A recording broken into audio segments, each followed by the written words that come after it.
especially resented his consent for the stationing of North Vietnamese communists within Cambodia. American bombing attacks on the Vietnamese in Cambodia began shortly after, causing casualties to innocent Cambodians. Sihanouk underestimated the severity of the discontent and was overthrown by Lon Nol and Prince Sirach Natak.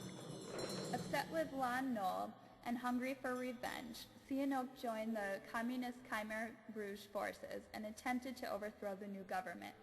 However, the Khmer Rouge did not want to give Sihanouk any power and put Saloth Sar in charge of the forces. Saloth Sar would later be known as Pol Pot.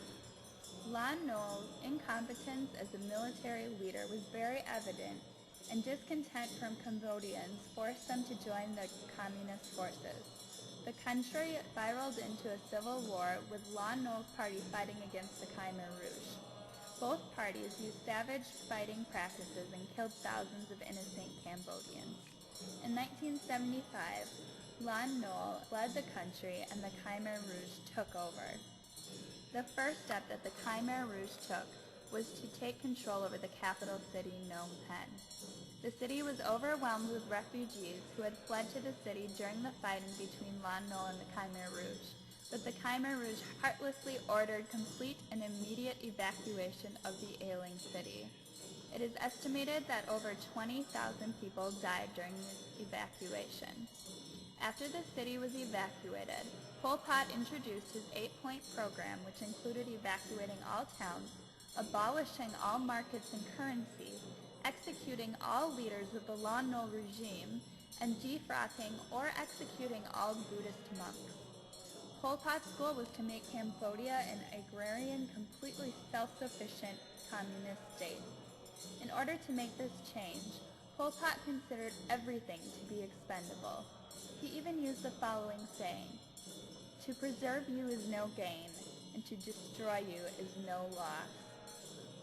The Khmer Rouge wanted to rule in the purest form, and thus they banned private property, prohibiting anything printed, and considered almost everything the property of the state. Buddhism was outlawed because communism was to be considered the new religion. Speaking any language other than Khmer was not allowed and was punishable by death. The communist vision was well illustrated by the following quote. "With rifles in one hand and hoes in the other, our workers, peasants, and revolutionary armed forces are striving grandly to build democratic Cambodia." Under the Khmer Rouge, schooling was scarcely available because intelligence was viewed as a threat. In fact, educated members of society were the first to be executed. All available resources that could work were put to work. All workers were required to wear uniforms that did not allow any individuality. The majority of Cambodians worked in rice fields. The work schedule was very cruel. Workers labored from sunup to sundown 10 days in a row, and sometimes through the night, followed by 1 day of rest. Although such strict working conditions were enforced, many of the workers were starving because the Khmer Rouge had set rice quotas that had to be sent to the central government. Therefore, if there was no rice left for the workers, they went hungry. Executions for any violations of the rules were very brutal, and oftentimes entire families were executed for the petty offense of one member.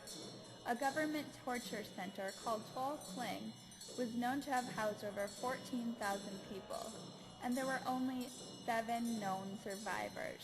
With a highly demoralized workforce, Cambodia could no longer be sustained under the rule of the Khmer Rouge. Tensions between Vietnam and the Khmer Rouge steadily escalated from petty disputes until full-fledged fighting erupted in 1977. Internal purges for members of the Communist Party that had previously been associated with the other government devastated the Khmer Rouge. Angry Cambodians and even previous members of the Khmer Rouge joined the Vietnamese forces. An invasion in 1978 by the combined Vietnamese forces destroyed Pol Pot regime within 2 weeks. By this time, between 1.5 and 2 million Cambodians had been killed. over 25% of Cambodia's population. The Vietnamese removed their troops by 1990. There were many disruptions between 1990 and 1998 while several groups fought for control of the government. In 1998, Hun Sen was elected as Prime Minister, and stability very slowly began to return to the ravaged country.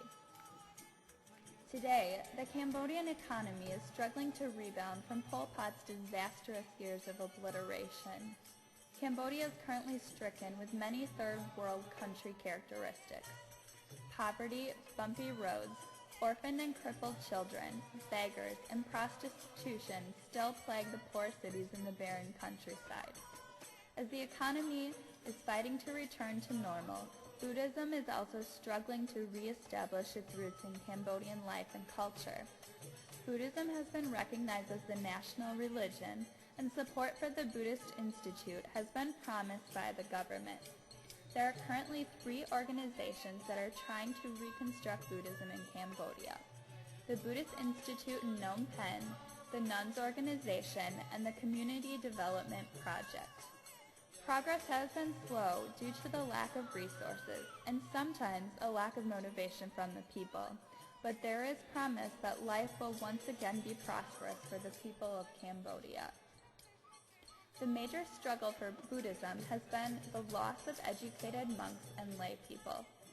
During Pol Pot's reign, it is estimated that approximately 50,000 monks were lost.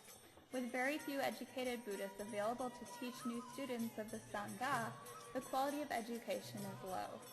This problem is preventing people from becoming monks, and often leads to poor discipline within the Sangha. During the Vietnamese occupation in the late 1980s, men under the age of 55 were not allowed to become monks, and there were only 4 monks allowed per wat. However, since 1989, the number of monks has risen from over 8,000 to over 60,000. Cambodian society lacks a venue to provide counseling and to train and cultivate people's minds. Due to the horrific violence of Pol Pot, fearful memories inhibit Cambodians from actively participating in Cambodian life today. However, the seeds have been planted, and once the roots have developed, the tree of Buddhism will again be able to grow and flourish in Cambodian soil.